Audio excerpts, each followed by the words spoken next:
여러분 많이 보고 싶었습니다. 여러분 저를 안 보고 싶으셨나요? 어떠셨습니까? 혹시 제가 없는 3주 동안에 꿈에서 제가 나온 분이 혹시 있으면 손 한번 들어주시기 바랍니다. 꿈에 제가 나왔다. 집사님 나오셨어요? 감사합니다. 네, 얼마나 보고 싶었으면 꿈에 나왔겠습니까, 집사님? 그렇죠? 저도 3주 동안 있으면서 무려 여러분들이 2번씩이나 꿈에 나왔습니다. 얼마나 제가 보고 싶었으면 2번씩이나 나왔겠습니까? 그렇죠? 네, 한 분이 식사를 초대하셔가지고 맛있게 밥을 먹고 있는데 잠에서 깼습니다. 빨리 한국에 돌아가고 싶다. 빨리 한국 음식 먹고 싶다. 이런 간절한 마음을 가지고 한국에 돌아왔는데 안흥에 들어오니까 정말 마음이 그야말로 평안할 안자, 평안해지고 속에 있었던 느끼한 것들이 다 씻겨 내려가면서 이제 완전히 회복이 되었습니다. 이제 잘 복귀했고 저의 영적인 시선은 로마서로 다시 향했습니다. 우리가 로마서 12장의 말씀을 함께 공부했었죠. 벌써 한 달 전이 지났는데, 한 달이나 지났는데 오늘 로마서 12장 전체를 이제 다 끝내겠습니다. 우리가 지난 시간 되짚어 보시면 로마서 12장 중반부까지만 연구를 했습니다. 자, 여러분의 성경을 이제 펼쳐서 12장으로 가겠습니다. 로마서 12장 16절부터 21절까지의 말씀으로 오늘 하나님 말씀 선으로 악을 이기라 라는 제목으로 말씀을 증거하려고 합니다. 먼저 하나님 말씀을 같이 교독하는 시간을 갖겠습니다. 찾으셨나요? 로마서 12장 16절부터 21절입니다. 제가 짝수절을 읽겠습니다. 여러분들께서 홀수절을 읽어주시면 되겠습니다. 서로 마음을 같이하여 높은 데 마음을 두지 말고 도리어 낮은 데에 처하며 스스로 지혜 있는 채 말라.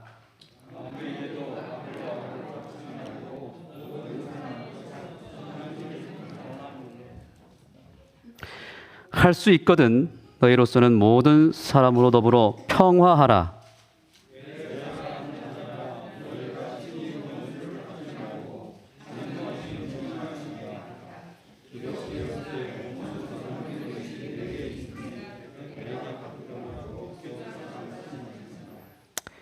내 원수가 줄이거든 먹이고 목마르거든 마시우라. 그리함으로 내가 숯불을 그 머리에 쌓아 놓으리라. 악에게 지지 말고 선으로 악을 이기라. 아멘. 바울은 예수 그리스도의 사랑으로 말미암아 믿음으로 말미암아 의에 이른 사람들에게 서로 사랑하라고 얘기했습니다. 우리가 가족을 사랑하고 친한 친구를 사랑하는 것은 어려운 일이 아닙니다. 아주 쉬운 일입니다. 그런데 바울은 오늘 본문에서 누구를 사랑하라고 말하고 있어요? 원수를 사랑하라고 있습니다. 원수는 누구죠?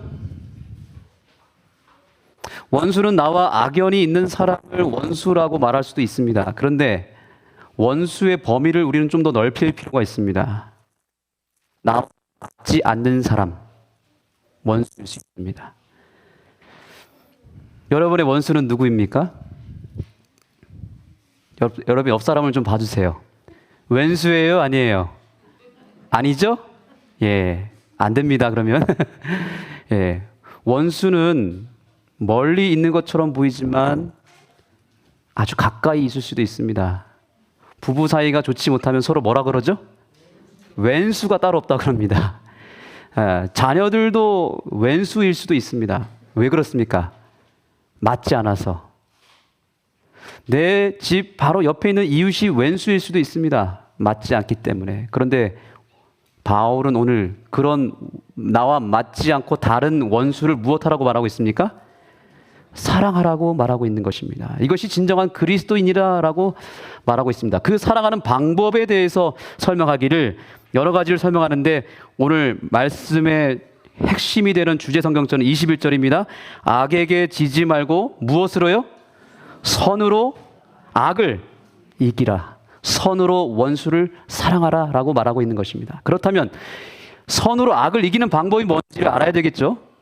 그렇다면 선, 악의 기준이 무엇인지를 또한 알아야 됩니다. 선은 무엇이고 악은 무엇입니까? 제가 최근에 읽은 아주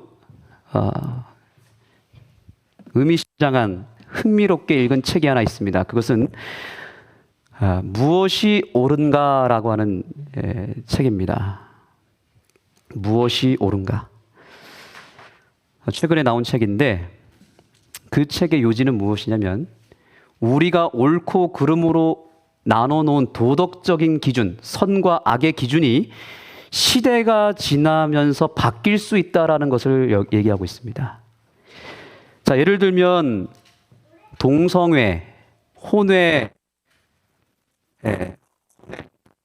그렇죠? 이게 예전에는 죄악시되었다가 요즘에는 어떤 것 같습니까? 사회에서 사회 기준으로 봤을 때 이게 죄가 아닌 것으로 여겨지고 있습니다. 코로나 이전에는 마스크를 안 쓰는 것이 죄가 되지 않았습니다. 그런데 코로나 이후로부터는 마스크를 안 쓰면 개념이 없는 사람으로 낙인이 됩니다. 예전에는 우리나라에서 11시 이후에, 밤 11시 이후에 돌아다니면 어떻게 됐습니까? 통금 시간 이후에 돌아다니면 잡혀 들어갔습니다. 동성동본 결혼할 수 있었습니까? 결혼할 수 없었습니다. 만약에 80년대, 70년대에 제가 결혼했다면 저는 박은혜 사모랑 결혼을 못했습니다. 예전에는 교회에 남자석이 따로 있었고 여자석이 따로 있었습니다. 남녀 칠세 부동석이라고 그래서 남자 따로 여자 따로 앉았습니다. 학교에 가면 제가 학교 다녔을 때 머리를 기르면 선생님한테 끌려갔습니다. 특별히 구렛나루를 기르면 이렇게 잡혀가지고 끌려갔습니다. 그래서 안 걸리려고 제가 그 당시에 여학생들한테 잘 보이려고 머리에 젤도 바르고 구렛나루를 이렇게 다듬은 다음에 귀로 넘긴 다음에 선생님들이 검사할 때는 귀로 넘겼다가 검사 끝나면 다시 내리고 이렇게 했던 기억이 있는데 요즘은 어떨까요? 두발 자유화가 됐습니다. 어떻게 뭘 마음대로 해도 상관이 없습니다. 염색을 하든 머리에 젤을 바르든 기르든 상관이 없습니다. 이렇게 시간이 지나면서 옳고 그름이 뭐 한다고요? 바뀔 수도 있다라고 하는 것입니다. 또 이 저자는 이렇게 말합니다. 과학기술의 변화로 옳고 그름이 또한 바뀔 수 있다라고 말합니다. 예전에는 노예제도가 합법화되었습니다. 심지어 성경에도 노예제도가 있습니다. 그런데 과학기술이 발달하면서 더 이상 노예가 필요하지 않는 시대가 왔습니다. 기계가 모든 것을 대신하는 시대가 되니까 노예가 필요 없어지면서 영국에서 노예제도를 폐지시켜버립니다. 그리고 그때부터 노예제도가 사라지기 시작했습니다. 그런데 지금 노예를 삼으면 될까요? 안 될까요? 지금은 그것이 불법입니다. 그런데 몇 년 전만 해도, 100년 전만 해도, 200년 전만 해도 노예제도는 합법이었습니다. 그리스도인들도 그때 노예를 다 삼았습니다. 그래서 저자는 이렇게 말합니다. 기술은 윤리를 바꾸어 놓는다. 그러니 오늘 받아들여지는 일이 내일도 그럴 것이라고 생각하지 말라라고 말하고 있습니다. 그러면서 저자가 이렇게 말합니다. 우리가 절대적이라고 믿고 있는 것들이 지금도 바뀌고 있다. 윤리의 기준이 어떻게 된다고요? 계속해서 바뀌고 있다는 것입니다. 오늘 기준이 내일 또 바뀔 수 있고 내년에 바뀔 수 있고 10년이 지나면 또 바뀔 수 있다는 것입니다. 오늘 우리가 죄악이라고 구정하는 것들이 시간이 지나면 바뀐다고요. 자, 이제 교회 이야기를 좀 해보겠습니다. 교회의 윤리는 바뀌고 있을까요? 아니면 그대로 굳혀 있을까요? 교회의 윤리도 바뀌고 있습니다. 자, 예를 들어서 예전에 저는 그런 시대를 살아본 적이 없지만 예전에 고춧가루를 먹으면 죄였습니까? 아니었습니까? 네, 우리 사모님 잘 아십니다. 옛날에 50년대, 60년대 그 시절을 떠올려 보면 우리 재림교회는 어떤 아주 희귀한 법이 있었는데 고춧가루를 먹으면 죄인이에요. 타락한 것입니다. 그런데 혹시 지금 고춧가루 지금도 안 먹는 분 계십니까? 한 톨도 안 드십니까? 고춧가루를 안 먹는다고 해서 그것을 죄로 여기거나 정죄하는 일은 지금은 없습니다. 교회에서 피아노를 드리는 일이 옛날엔 타락한 일이었습니다. 왜냐하면 피아노는 재즈바에서나 사용되는 음란한 곳에서 사용되는 악기였기 때문에 그 당시에 피아노를 드리면 교회가 타락했다라고 정죄를 했습니다. 그런데 지금 피아노 들어왔습니까? 안 들어왔습니까? 들어왔습니다. 지금 드럼 치고 전자기타 치면 어떻게 될까요? 재림교회에서 드럼을 친다? 기타를 친다? 우리는 지금 납득이 안 되죠. 그러나 지금 지구 반대편에 미국이나 유럽이나 우리나라를 제외한 다른 나라에는 이미 지금 전자기타가 재림교회 안에 들어왔고 드럼을 치면서 찬양을 하고 있다는 말입니다. 그런데 우리가 그걸 가지고 저 교회는 타락했다, 저 교회는 죄를 짓고 있다라고 규정할 수 있겠습니까? 아닙니다. 시대가 지나면 어쩌면 아는 교회도 10년, 20년이 지나면 이 자리에 드럼을 칠 수도 있는 것입니다. 찬미가 안에는, 우리가 부르는 찬미가 속에는 100년 전에 유행가가 가사만 바뀌어서 수록되어 있는 것들이 꽤 있습니다. 그 당시에는 유행가라고 정죄를 받았던 그 노래가 가사만 바뀌어서 찬미가에 들어왔다니까요. 지금 우리가 부르는 트로트나 유행가가 50년 뒤에 우리 교회 찬미가에 들어올지 어떻게 알겠습니까? 지금 우리가 죄로 규정하는 것들이 과거에 혹은 앞으로 미래에 그것이 죄가 되지 않을 수도 있다는 사실을 우리는 인식하고 있어야 됩니다. 예언의 신에 적혀 있는 것들이 100년 전에 쓰여진 것들인데 거기서 우리는 본질을 찾아야 되는데 거기서 항목만 끌어와서 이것을 지금 시대에 대입하면 위험이 있습니다. 자, 예를 들어서 보험을 들지 말라 그랬습니다. 그런데 지금 보험 안 들고 살 수 있습니까? 당장 우리 교회는 화재 보험을 들어야 됩니다.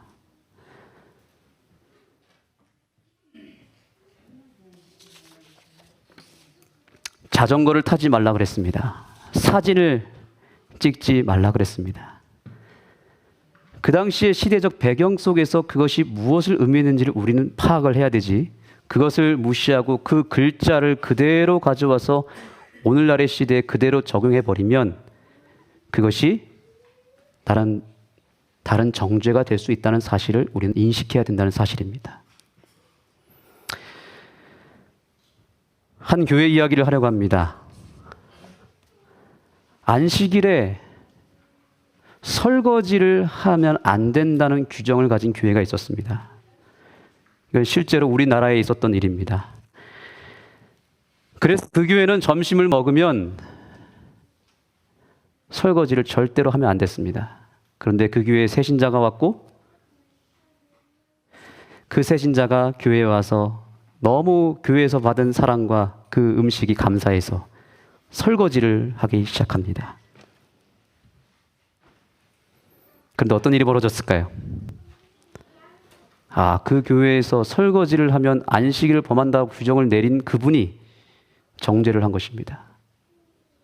그게 한두 번이 아니고 계속 이어지다 보니까 어떤 현상이 벌어졌을까요?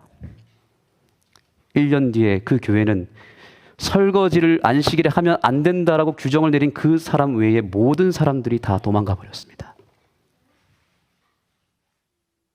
그 신앙 자체는 훌륭한 정치인일 수는 있습니다. 그런데 문제는 그 교회에 새 신자가 왔을 때 예배 후에 점심을 먹고 교회에서 음식을 제공한 그것이 감사의 설거지를 한 그것을 정죄했을 때에는 그것이 사람들에게 상처가 되었던 것입니다. 이게 오늘날의 우리 재림교회의 일부의 모습일 수 있다는 사실입니다. 우리는 너무 당연하게 여기고 있고 너무나 자연스럽고 익숙한 것들이라고 생각되어지는 것이지만 이것이 특별히 교회와 상당히 거리가 있는 사람들에게는 굉장히 이질적인 것이고 답답한 것이고 적응하기 힘든 일이 될 수 있다는 사실을 우리는 기억해야 되는 것입니다. 아는 교회는 그나마 다행이라고 저는 생각을 합니다. 그런데 지금 우리가 2022년을 살아가고 있는데 교회의 모습은 80년대, 90년대의 모습으로 그대로 굳어져서 있는 경우가 있고, 심지어 70년대에 머물러 있는 박제가 되어버린 교회가 있다는 거죠. 그래서 그 당시에 교회를 세웠던 분들이 지금도 여전히 남아있는 건 사실이지만, 그때의 그 규정과 그때의 그 분위기와 그때의 그 상식이 여전히 지금도 적용이 되어서 그 밑에 후대 자녀 세대들이 다 떠나가 버리고, 그 주변, 교회 주변에 있는 새신자들이 아무도 들어오지 못하는 완전히 박제가 되어버린 그런 교회가 재림교회 안에 허다하다는 사실입니다. 여러분, 박제를 보셨습니까? 박물관에 가면 박제가 있습니다. 박제된 동물 보셨습니까? 살았습니까? 죽었습니까? 죽었습니다. 그런데 겉모습은 그대로입니다. 안에는 죽어 있습니다. 그러나 겉모습은 여전히 털이 있고 눈동자가 있지만 박제가 되어버렸어요. 굳어져 버렸습니다. 그래서 그 박제를 만져보면 까칠까칠하고 차갑고 생명력이 없습니다. 저는 우리 아는교회가 그런 박제가 되어버린 교회가 되지 않게 되기를 간절히 호소합니다. 살아있는 생명체가 되어야 됩니다. 온기가 있어야 됩니다. 살아있는 생명체는 털갈이를 하죠. 새로운 것이 계속 나옵니다. 과거의 것을 과감하게 버릴 것은 버리고 새로운 것은 다시 취합니다. 그것이 재림교회의 본질입니다. 우리 재림교회는 초창기에 그래서 교리서를 만들지도 않았습니다. 왜냐하면 우리 교회의 정신은 사실은 굉장히 융통성이 있고 유기적인 조직입니다. 그래서 교리화 시켜버리면 그것이 굳어져서 박제가 돼버리기 때문에 엘렌 화이트나 그 당시 초창기 믿음의 선조들은 우리는 교리화 시키지 말자. 왜? 우리는 더 밝은 빛이 오면, 더 좋은 곳이 오면 과거의 것을 과감하게 버리고 새로운 것을 향해서 나아갈 수 있는 교회이기 때문에 교리를 만들지 말자라고 규정했지만, 시간이 지나서 교회의 요청에 의해서 교리를 어쩔 수 없이 만들었지만 지금도 대충의 정신은 무엇이냐? 더 밝은 빛이 오면 우리는 그것을 취할 수 있다. 얼마든지 취할 수 있다. 이것이 우리 교회의 본질인 것입니다. 옳고 그름이 시간이 지나면 바뀌고 기술이 변화되면 바뀔 수 있지만 본질은 바뀔 수가 없습니다. 사람마다 또 기준이 또 다릅니다. 사람마다 선과 악의 기준이 다 있어요. 어떤 분은 이렇게 말합니다. 고기 먹는 목사는 목사도 아니다. 맞습니까? 틀립니까? 그런 분이 있어요. 또 고기를 안 먹는 목사는 아유 저 목사 정말 답답하다. 목회 못한다. 이렇게 얘기하는 분이 있습니다. 저는 어느 장단에 맞춰야 되겠습니까? TV를 보는 목사는 목사도 아니다. 그래서 제가 실제로 영동교회에서 안흥교회 올 때 물론 TV도 갖고 있지 않았지만 TV처럼 생긴 것들 모양새가 있는 거 다 치우고 왔습니다. 혹시 여기 왔다가 실망할까 봐. 수염을 기르는 목사는 정신 나간 목사다. 이런 분도 있습니다. 실제로 예전에 제가 했던 교회 전도의 강사가 수염을 잔뜩 기르러 갔는데 하루 딱 보더니 그 다음 날부터 안 나왔습니다. 왜 안 나와 봤더니 목사가 수염 길렀다 이거예요. 제가 사실은 아시겠지만 3주 동안 수염을 잔뜩 길러서 왔습니다. 근데 딱 두 의견으로 갈리더라고요. 아, 목사님 너무 멋있습니다. 이번 안식일에 꼭 그 상태로 올라갔으면 좋겠습니다. 근데 어떤 분들은 목사님 빨리 미루시기 바랍니다. 징그럽습니다. 그래서 제가 사실은 진짜로 수염을 기르고 이 자리에 올라오려고 계획은 했었지만 제가 어제 깨끗하게 미뤘습니다. 어떻습니까? 봐주면 합니까?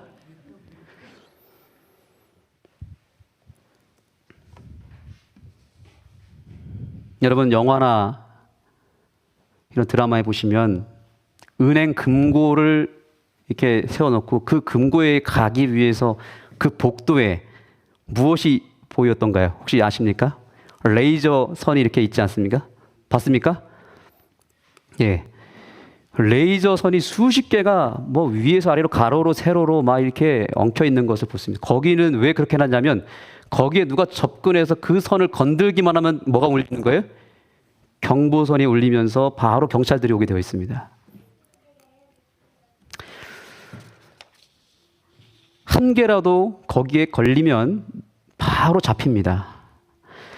안식일 교회에 들어오면 여러 사람들 각자 개개인이 세워놓은 옳고 그름의 기준들이 사정없이 깔려 있습니다.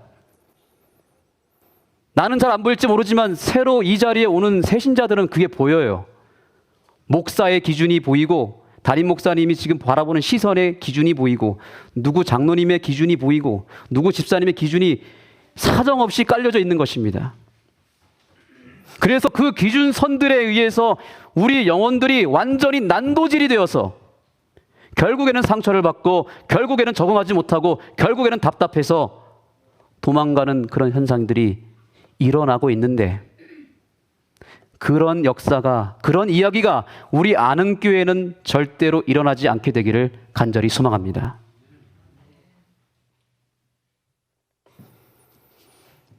왜 오늘날의 교회와 교인들은 시대에 따라서 얼마든지 변할 수 있고, 과학 기술에 따라서, 상황에 따라서 끊임없이 요동치고 변화되는 그 선악의 기준들을 왜 계속 붙잡고 살아갈까? 왜 그랬을까요? 본질을 잃어버려서 그렇습니다. 제가 신학과 시절에 조직신학을 배우면서 김일목 목사님을 통해서 선악에 대한 본질적인 이야기를 들은 기억이 있습니다. 굉장히 저한테는 신선한 충격이었습니다. 왜냐하면 저는 그전까지 굉장히 철저하게 율법주의적으로, 율법 중심으로 살았거든요. 나름대로 저는 신학생 시절에 도덕적으로 목회자로서, 신학생으로서 똑바로 살려고 노력을 했습니다. 남들 다 놀러가고 영화 보러 가고 축구하러 가러 할 때 나름대로 저는 말씀을 보고 그 기준에, 성경의 기준에 합당하게 살려고 노력을 했습니다. 그리고 그렇지 못한 학생들이나 선배들이나 후배들을 바라보면 저 영성 없는 것들, 이렇게 비판하면서 제가 살았던 것 기억이 있습니다. 그런데 오늘날 교수님이 수업 시간에 이렇게 얘기합니다. 율법이라고 하는 것은, 우리가 생각하는 율법은 다 항목들이라는 거예요. 항목들. 겉으로 드러나는 무엇을 해라, 하지 마라, 먹어라, 먹지 말라라고 하는 항목들이고, 실제로의 율법은 다르다는 겁니다. 우리가 빙산의 일각이라는 표현 쓰시죠? 우리가 생각하는 율법은 주로 빙산의 일각이라는 겁니다. 그러나 그 빙산 아래는 뭐가 있죠? 어마어마한 방대한 얼음이 깔려져 있습니다. 바로 율법은 그런 것이다 라고 말하고 있습니다. 우리가 보는, 겉으로 보이는 그런 율법의 항목이 아니라 더 깊은 곳에 들어가면 율법의 본질이 나타나는데, 그것은 바로 예수 그리스도의 이타적인 사랑, 더 깊이 들어가면 결국 예수가 나타난다고 얘기를 한 것입니다. 율법의 본질이 무엇이죠? 항목이 아니라 무엇이라고요? 예수 그리스도라는 사실입니다. 자, 오늘 본문으로 돌아가겠습니다. 로마서 12장입니다. 로마서 12장 16절부터 18절입니다. 서로 마음을 같이하여 높은 데 마음을 두지 말고 도리어 낮은 데 처하며 스스로 지혜 있는 채 말라. 아무에게도 악으로 악을 갚지 말고. 그 다음에요. 모든 사람 앞에서 선한 일을 도모하라. 할 수 있거든 너희로서는 모든 사람으로 더불어 무엇하라고요? 평화하라. 평화하라. 자, 이 말씀을 우리는 거꾸로 거슬러 올라가면서 읽으면 이해하기 편합니다. 바울은 우리에게 모든 사람으로 더불어 사이좋게 지내라, 평화하라라고 말하고 있습니다. 적용해 보겠습니다. 이 말은 뭐냐면, 너희들 교인들끼리만 사이좋게 지내지 말고, 가족끼리만, 이웃 가까운 사람들끼리만 사이좋게 지내지 말고, 모든 사람들 할 수 있으면 성결 교인들과도 친하게 지내고, 아는 성당 사람들과도 사이좋게 지내고, 우리가 이방인으로 규정한 그 이방인들을 품고, 심지어 술꾼들, 지역 정치인들, 마을 회관에서 화투 치고 있는 어른들, 그분들과 뭐 하라고요? 평화를 이루라고요. 밭에 나가 일에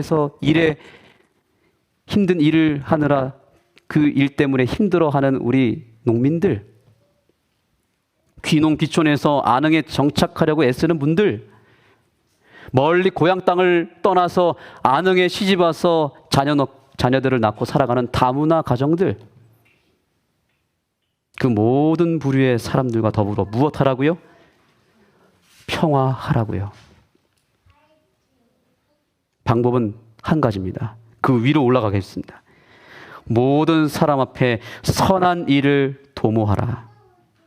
네, 선한 그 하나님의 사랑을 품고 그 사랑으로 안아주라는 것입니다. 사랑하라는 것입니다. 그러려면 어떻게 해야 될까요? 그 위의 말씀입니다.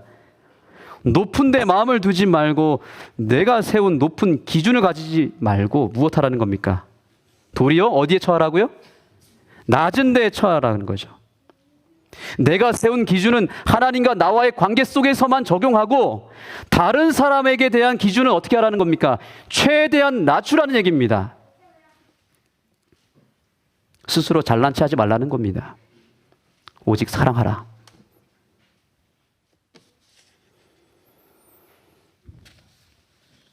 삼성그룹의 이건희 회장이 삼성 회사에 위기가 찾아왔을 때 굉장히 큰 결단을 내렸습니다. 그리고 모든 직원들을 모아놓고 이렇게 얘기했습니다. 바꿀 수 있는 건 다 바꿔라. 그런 다음에 뭐라고 그랬냐면 마누라 자식 빼고 다 바꿔라. 아마 아시는 분은 아실 겁니다. 삼성은 그때 그 회장의 말을 듣고 그 당시에 전국적으로 팔았던 핸드폰을 다 수거했습니다. 그리고 불에 태워버렸습니다. 그리고 모든 것을 다 바꿔버렸습니다. 그랬더니 오늘날 뭐가 탄생이냐면 지금 우리가 사용하고 있는 스마트폰이 태어난 것입니다. 제가 오늘 왜 이 말씀을 드리는지 아십니까? 바로 이것이 개혁인 것입니다. 개혁이라고 하는 단어 자체가 뭐예요? 가죽을 떼어내는 고통을 통해서 변화된다는 뜻입니다. 세상 기업도 살아남기 위해서, 변화되기 위해서 본질이라고 하는 것을 붙잡고 나머지는 싹 다 바꿔서 변화됐다면 오늘날 우리가 하나님의 기업으로서 영혼들을 구원하고 하나님의 사업을 하는 우리가 예수라고 하는 본질을 붙잡고 그 외의 것들은 얼마든지 바꿀 수 있어야 되지 않겠습니까? 무엇할 수만 있다면, 영혼들을 구원할 수만 있다면, 내가 저 한 영혼을 구원할 수만 있다면 내가 예수라고 하는 본질을 더 굳게 붙잡고 내가 바꿀 수 있는 것들은 가능하면 다 바꿀 수 있는 그런 용기와 결단이 오늘날 우리에게 필요하다는 사실을 기억하시기 바랍니다. 그것이 진정한 개혁인 것입니다. 저는 아는 교회 호소하기를 원합니다. 우리가 그동안 많은 개혁을 이뤄왔습니다. 정말 여기까지 오시느라 여러분들이 정말 큰 일을 하셨습니다. 이왕 개혁하신 거 저는 다시 한번 호소하기를 원합니다.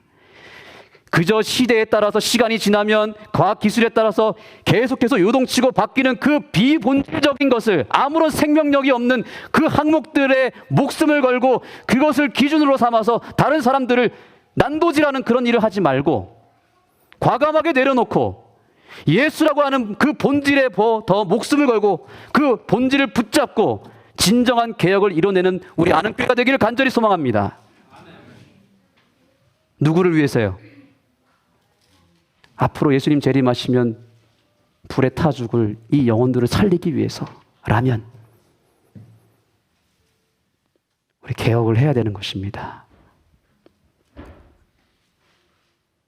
오늘부로 저는 선포합니다. 우리의 모든 기준, 우리가 세워놓은, 인간들이 세워놓은 모든 그 다양한 기준들 다 끊어내야 됩니다. 한 가지 기준으로 우리 모여야 됩니다. 한 가지 기준이 뭡니까? 예수라고 하는 기준으로 우리 다시 한번 뭉쳤으면 좋겠습니다. 제가 아침마다 우리 지우와 서빈이와 함께 외우는 말씀이 있습니다. 아들이 있는 자에게는 생명이 있고 하나님의 아들이 없는 자에게는 생명이 없느니라. 예수라고 하는 그 기준을 통해서 우리가 사람을 판단하고 바라봐야지 그 외의 것들은 다 아무 의미가 없는 것입니다. 그 사람이 예수가 있느냐 없느냐 그거 하나만 확인하면 돼요. 예수가 없는 사람에게는 우리가 뭘 주면 됩니까? 예수 그리스도를 채워 넣으면 되는 것입니다. 예수님처럼 사랑하고 예수님의 그 십자가의 정신으로 그 영혼을 구원하는 일에 힘써야 되는 거지. 예수라고 하는 그 본질이 아닌 다른 본질을 가지고 다른 기준을 가지고 선과 악을 나눠서 죄인 만들고 난도질해서 상처 주는 일이 우리 안에는 결코 없게 되기를 간절히 호소합니다. 그러므로 오늘 이후로 영혼들을 바라볼 때 저 사람이 교회에 출석하니 마니, 안식일을 잘 지키니 안 지키니, 헌금 생활을 제대로 하니 안 하니, 새벽 기도를 나오니 안 나오니, 말씀 생활 똑바로 하니 안 하니, 이런 것들, 이런 항목들 가지고 재단하고 판단하고 평가하고 구분 짓는 일이 없게 되기를 소망합니다. 오직 예수가 있느냐 없느냐 한 가지만 확인하시기 바랍니다. 다시 한번 호소합니다. 예수라고 하는 본질 이외에 바꿀 수 있는 모든 것들은 한번 싹 다 바꿔보시기 바랍니다. 그러면 놀라운 변화와 개혁과 부흥이 이 안흥교회에 임할 것입니다.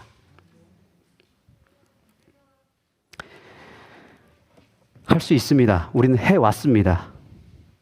영혼을 구원할 수만 있다면 내가 좀 불편하더라도 바꿀 수 있을 때 바꾸시기 바랍니다. 자, 한번 따라해 보겠습니다. 내가 불편하면 상대방이 편하고, 내가 편하면 상대방이 불편하다. 여러분, 우리 기존 성도님들에게 오늘 제가 호소하고 싶은 것은 내가 좀 불편해야 됩니다. 그러면 누가 편하다고요? 내 주변 사람들이 편해져요. 왜 지우와 제가 세대가 다르고 나이가 다른데 왜 서로가 편할까요? 제가 지우를 위해서 불편함을 감수했기 때문에 그래요. 부모기 때문에. 지우 기준에 맞춰서 제가 모든 것들을 불편을 감수하고 맞춰줬기 때문에 지우가 편안하게 있는 것입니다. 근데 내가 편하려고 하면 누가 불편할까요? 지우가 불편한 것입니다. 우리 수십 년 동안 해오지 않았습니까? 교리를 가지고 어떤 논리를 가지고 항목 규정을 가지고 우리는 그것을 붙잡고 내가 편하기 위해서 그걸 붙잡았지만 그 대신에 누가 불편했습니까? 영혼들이 불편하지 않았습니까? 살리는 것은 오직 예수뿐입니다. 살리는 것은 복음뿐입니다. 그럼에도 불구하고 저는 그렇다고 해서 우리가 그동안 세워왔던 여러 규정들과 전통들을 다 버리라는 얘기는 결코 아닙니다. 이렇게 해야 되겠죠.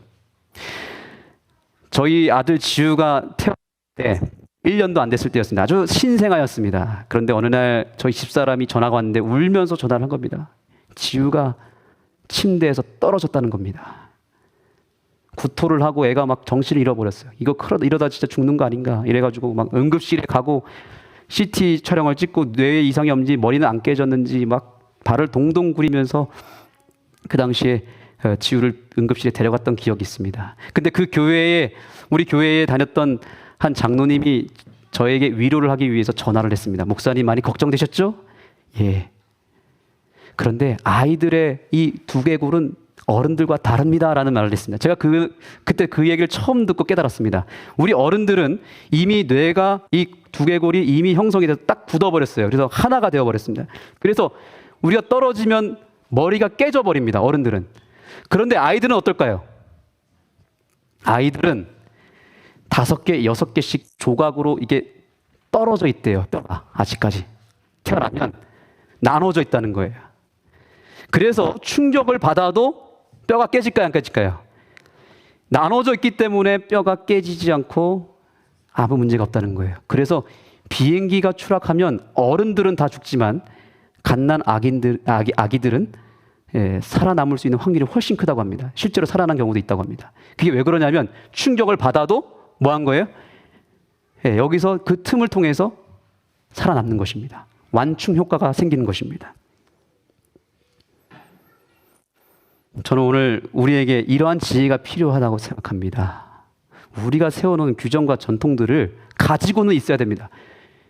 자, 이 두개골이 그런 전통이라고 생각해 보겠습니다. 이걸 버리면 될까요? 뜯어버리면? 그럼 우린 죽습니다. 그러나 어떨 필요가 있냐면 이거를 좀 쪼갤 필요가 있다는 거예요. 나눌 필요가 있다는 것입니다. 단계를 좀 낮출 필요가 있다는 것입니다.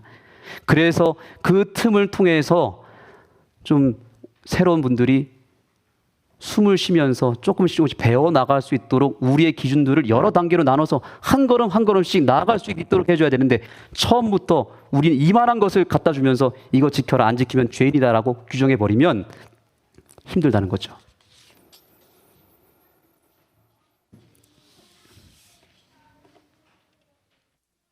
우리에게 여유가 좀 있어야 됩니다. 여유 속에, 그 틈 속에 우리의 영혼들이 숨 쉴 수 있도록 우리가 세워놓은 여러 기준들을 조금은 쪼갤 필요가 있다는 사실을 기억하시기 바랍니다. 예수님이 그런 분이셨습니다. 어느 안식일에 예수님이 제자들과 열심히 사역을 하다가 밀밭 사이로 걸어 들어갔습니다. 제자들이 배가 너무 고파서 밀 이삭을 잘라서 손에 이거를 비벼 먹었습니다. 그때 누가 나타났을까요? 그때 바로 우리 안식일 교인들 같은 사람들, 바리새인들이 나타나가지고 뭐라고 한 겁니까? 그건 안식일을 어긴 것이다. 왜냐하면 밀밭에서 밀을 땄으니까 수확이죠. 비벼 먹었으니까 이거는 일을 한 겁니다. 안식일을 어긴 것입니다. 규정을 어긴 것입니다. 그들의 선악의 기준으로 또 난도질을 한 것입니다. 그때 예수님이 뭐라고 하셨습니까? 내가 너희에게 이르노니 성전보다 더 큰 이가 여기 있느니라. 나는 자비를 원하고 제사를 원치 아니하노라. 그런 다음에 뭐라고 했습니까? 나는 안식일의 주인이니라. 본질은 누구라는 거예요? 예수님이지 그런 항목이 아니라는 것입니다. 그런 율법주의적인 판단과 선악의 기준이 중요한 것이 아니라 자비가 더 중요하다. 제사보다 자비가 더 중요하다. 자비가 무엇입니까? 사랑입니다. 이타적인 예수님의 십자가의 사랑입니다. 그것을 실천하고 그것을 나누는 것이 더 중요한 것입니다. 예수님 정말 멋진 분이 아닙니까? 정말 우리를 사랑하시는 분이세요. 하와이 제도에 키우아이 섬이란 아주 아름다운 섬이 있습니다. 이 섬은 365일 가운데 그 섬 한가운데는 300일 동안 비가 내릴 정도로 굉장히 특이한 곳이고 거기엔 예쁜 꽃들이 있고 환경이 너무 좋아서 신혼여행 여행지로 손꼽을 만큼 매우 아름다운 섬입니다. 그런데 1950년대에 이 하와이 군도 서북 쪽에 있는 이 키우아이 섬에는 극심한 가난과 그 준비되지 못한 부모로부터 시달림을 받아서 대다수가 범죄자와 알코올 중독자나 정신질환자가 배출되는 섬으로 유명했습니다. 그래서 정말 이상하다. 학자들이 참 희한하다라는 생각을 했습니다. 나오는 애들마다 다 뭐예요? 문제와 범죄자가 배출되는 것입니다. 그래서 여러 수학과 의사들, 정신과 의사들, 사회복지사, 심리학자들이 여기 이 섬에 다 달라들어가지고 연구를 하기 시작했습니다. 그 중에서 엘렌 워너라는 교수가 연구팀을 꾸려서 약 몇 년 동안 조사를 하기 시작했습니다. 새로 태어난 신생아 833명을 조사했습니다. 그 아이들이 태어나면서부터 30살이 될 때까지의 인생 전반을 추적해서 관찰하는 이 연구인데, 이 엘렌 워너 교수는 그 800여 명 그 아이들 가운데서도 가장 최악의 상황에 있는, 가장 열악한 상황에 있는 고위험군 200명을 또 선출했습니다. 200명을 놓고 집중적으로 연구를 했습니다. 그런데 연구를 하다 보니까 놀라운 한 가지 현상을 발견합니다. 그것은 뭐냐면 그 200명 정도 되는 가장 그 섬에 살고 있는 아이들 중 가운데 가장 최악의 상황, 가장 불행하고 반드시 여기선 범죄자가 나올 수밖에 없는 그런 환경에 있었던 200명의 어린이 가운데 70여 명의 어린이들은 완전히 인생이 바뀌어 있었다는 것을 알게 됩니다. 그 70여 명은 나중에 봤더니 굉장히 훌륭하게 자랐고 학창 시절에 개근상을 다 탔고 우수상을 놓치지 않았고 미국의 수능 시험이라고 하는 SAT라는 시험에서 미국 전국 1% 안에 들어가는 학생들이 70명 안에 다 들어갔다는 것입니다. 굉장히 예의도 바르고 이 70명의 학생들은 미국 사회에서 꽤 괜찮은 직업과 좋은 영향력을 가진 아주 평범할 뿐만 아니라 훌륭한 가정을 이루며 살아갔다는 것을 발견하게 됩니다. 이 엘렌 워너 교수는 굉장히 희한했습니다. 놀랐습니다. 어떻게 이 71명은 똑같은 환경에서 똑같은 열악한 환경에서 살았는데 나머지 800여 명의 어린이들은 다 나중에 범죄자가 되고 알코올 중독자가 되고 정신질환자가 됐는데 왜 이 70명의 인생은 달랐을까? 이거를 밝혀내기 위해서 연구를 시작합니다. 그런데 그 사실을 발견했는데 그 원인은 매우 간단했습니다. 한번 따라해 보겠습니다. 회복 탄력성. 회복 탄력성 때문이었습니다. 그건 뭐냐면 우리가 축구공을 발로 이렇게 뻥 차면 축구공이 어떻게 됩니까? 순간 찌그러지지만 어떻게 되죠? 다시 그 안에 있는 공기 때문에 다시 원래 모습으로 돌아오죠. 이걸 회복 탄력성이라고 하는데 바로 그 71명의 학생들에게는 회복 탄력성이 있었던 것입니다. 근데 알고 봤더니 그 회복 탄력성은 어떻게 생겼는가? 그 원어 교수님은 마지막 자기 그 연구 보고서에 이렇게 기록합니다. 잘 들어보세요. 매우 열악한 환경을 딛고 건강한 성인으로 자랄 수 있었던 비밀은 다른 것이 아니라 그들 주위에서 어떤 상황에서도 무조건적으로 신뢰와 지지와 사랑을 보내주는 어른이 한 사람 이상 이렇게 결론 내립니다. 이게 팩트입니다.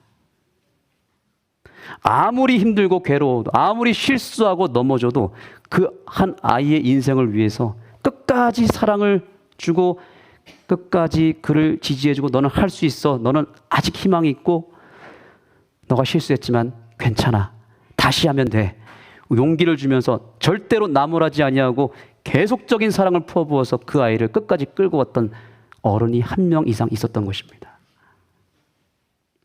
근데 나머지는 어땠을까요? 나머지는 이 어른 한 사람이 없어서 인생을 망가뜨려진 겁니다. 넘어질 때마다 실수할 때마다 범죄할 때마다 욕하고 때리고 내쫓고 정죄하고 짓밟아 버렸습니다. 그래서 결국 문제아가 돼버렸고 범죄자가 된 것입니다.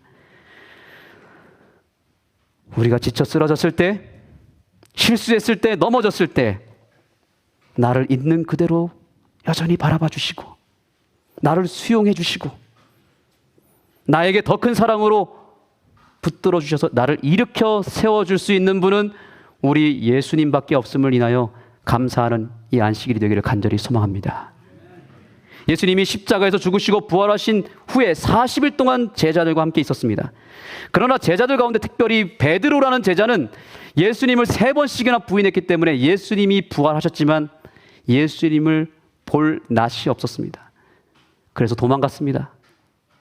그래서 어느 날 새벽 내내 배를 타고 제자들과 함께 이 베드로가 그물을 던지고 물고기를 잡고 있는데 저 멀리 해변에서 누가 보여요? 예수님이 보이는 것입니다. 얘들아, 내가 왔다. 제자들이 반가워서 예수님께 나아갑니다. 베드로는 예수님의 얼굴을 보지 못한 채 예수님을 3번씩이나 부인한 그 죄 때문에 죄책감에 시달려서 고개를 푹 숙이고 들어옵니다. 근데 예수님이 거기서 무엇을 하셨습니까?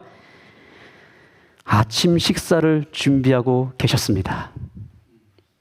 요한복음 21장 9절부터 보시면 육지에 올라오니 숯불이 있는데 그 위에 생선이 놓였고 떡도 있더라. 12절 예수께서 가라사대 와서 조반을 먹으라. 이 말이 무슨 말입니까? 아침 식사 준비 다 됐다 얘들아 밥 먹자 얘기한 것입니다. 13절 떡을 가져다가 저희에게 주시고 생선도 그와 같이 하시니라. 예수님 정말 얼마나 멋진 분인지 몰라요. 자기는 생선을 안 먹더라도 예수님은 생선 드셨는지 안 드셨는지 저는 모르겠어요. 그러나 한 가지 중요한 사실은 자기는 생선을 먹지 않지만 사랑하는 제자들을 위해서 생선을 구워주고 계시는 예수님의 모습을 발견하게 되는 것입니다. 율법이라고 하는 큰 틀의 범위에서 벗어나지는 않았습니다. 그렇죠? 율법 안에 있습니다. 그 범위에서 최대한 뭘 낮췄어요? 낮춰서 제자들을 먹이시고 사랑한 것입니다. 우리 아는교회는 어떤 사람이 필요할까요? 고기 먹는 사람 정죄하고 고기 먹는 사람과 같이 식사도 하지 않는 그렇게 거리를 두는 사람이 아니라 사랑하는 내 영혼을 위해서 내가 먹지 않더라도 그 영혼을 위해서 생선을 구워줄 수 있는 그런 예수님 닮은 그리스도인이 필요하다는 사실입니다. 제가 드리는 요지는 고기를 구워 먹자 이런 의미가 아닌 것입니다. 여기에 적용할 것이 너무나 많습니다. 내 영혼이, 내 사랑하는 구도자가 무엇을 좋아하고 무엇을 원하는지 인식하고 율법이라고 하는 큰 틀 안에서 내가 최대한 낮춰서 그를 위해서 생선을 구워줄 수 있어야 된다는 사실입니다.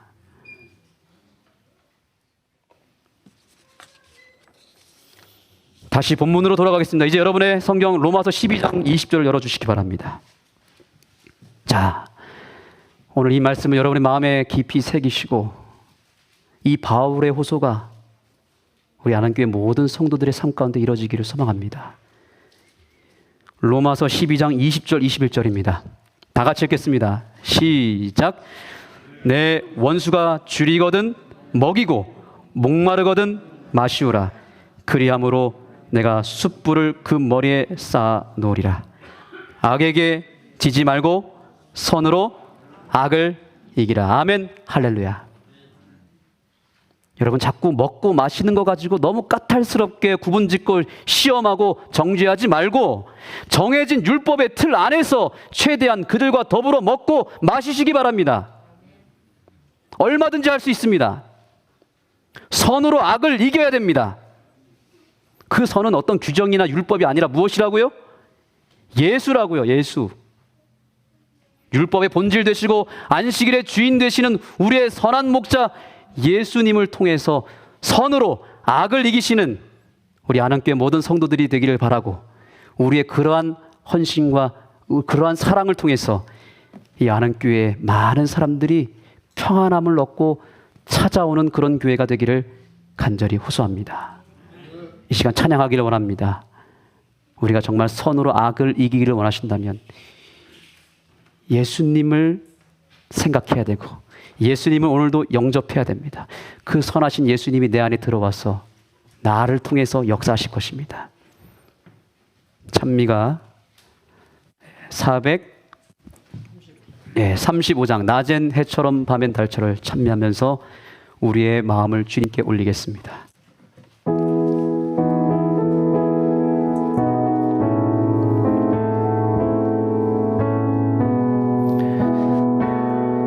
참여합니다. 낮엔 해처럼, 낮엔 해처럼 밤엔 달처럼 그렇게 살 순 없을까? 욕심도 없이 어두운 세상 비추어 온전히 남을 위해 살듯이 나의 일생에 꿈이 있다면 이 땅에 빛과 소금 되어 가난한 영혼, 지친 영혼을 주님께 인도하고픈데 나의 욕심이 나의 못난 자가 언제나 커다란 짐 되어 나를 짓눌러 마음을 곤곡해 하니 예수여 나를 도와주소서. 예수님처럼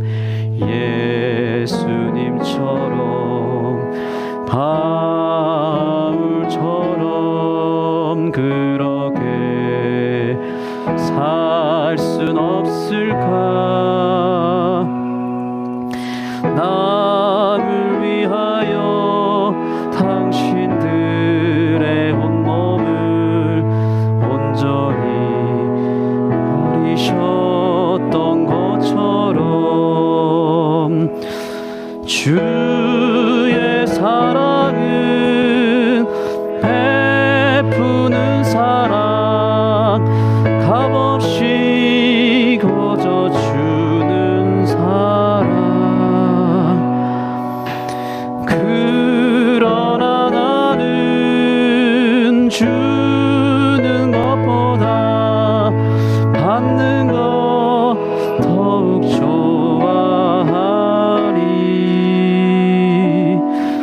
나의 입술은 주님 닮은 듯하나 내 마음은 아직도 주하여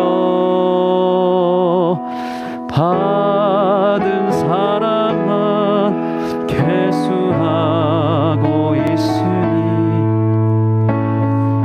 주여 나를 도와줘. 우리 주님 앞에 오늘 간구하겠습니다. 예수여 나를 도와주소서.